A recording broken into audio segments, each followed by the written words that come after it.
Hello YouTube, this is Silver Age Dave, and today is Comic Book Wednesday. I haven't done a video today yet, and today of course is the day that Action Comics 1000 came out. So now you maybe have it. Now you're maybe wondering, what do I do with it? How do I take care of such a beautiful comic?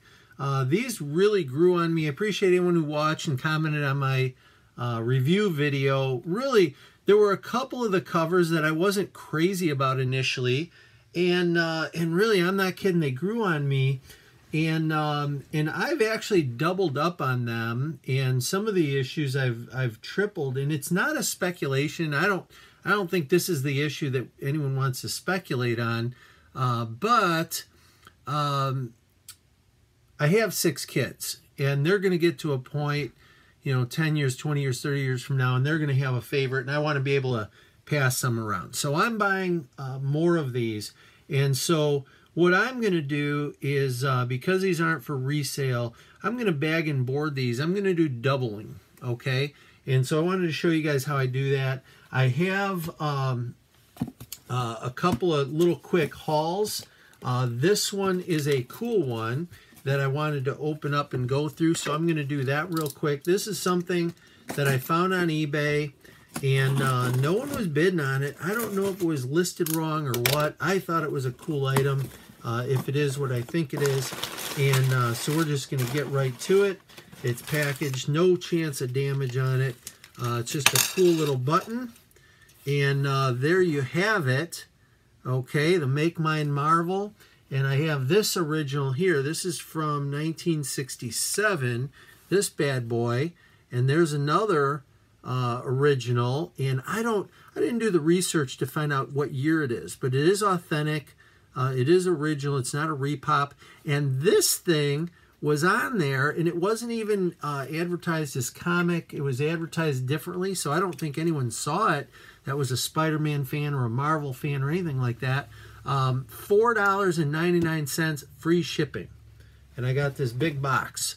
So I don't understand it, but sometimes something's coming your way, and that one came my way. So I recommend, if you don't have something like this, they don't come up that often. They're usually pretty expensive, but that one wanted to be in Silver's hands, so that's kind of a cool unboxing. And I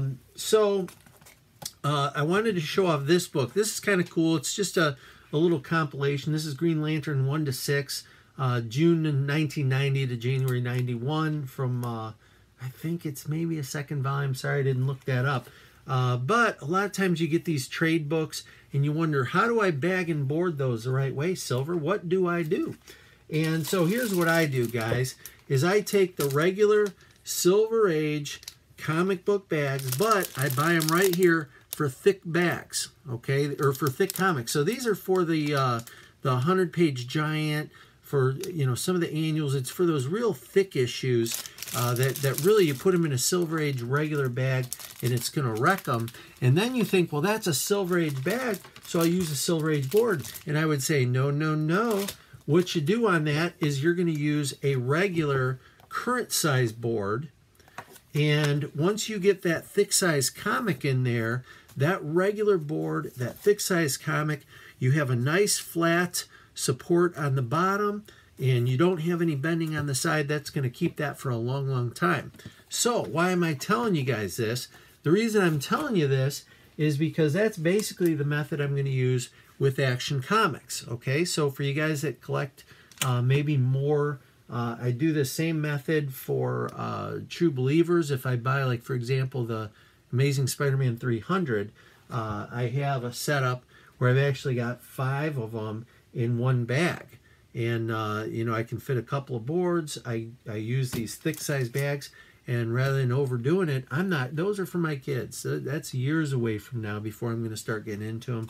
I just pack them away that way. So just for example's sake, let me grab a current size board, and we've got the 1930s cover and the 1940s cover. So what I always want to do on these is I want to put the whichever comic is facing backwards, I want to put that one in there first.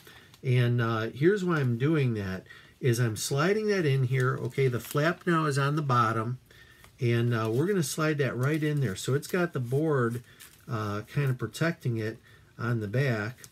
All right, and we put that in just part way. Okay, so our flap's right here. Now, when we flip that upside down, I can set my second comic right on top. Okay, and he slides in without getting banged up or dinged up. So we put that in there.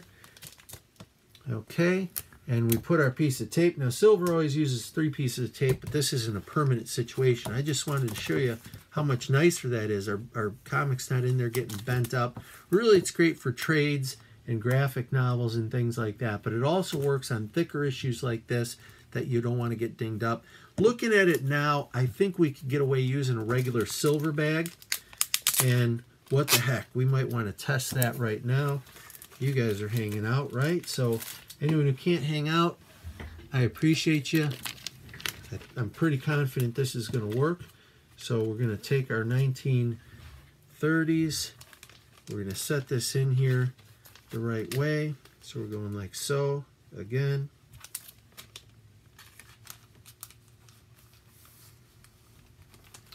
Okay, let me put this here. So now we figured it out definitively that a regular silver size bag will work in a current size board, and that is actually going to be perfect. So there you have it. That's what you can do with your collection of Action Comics 1000. Beautiful.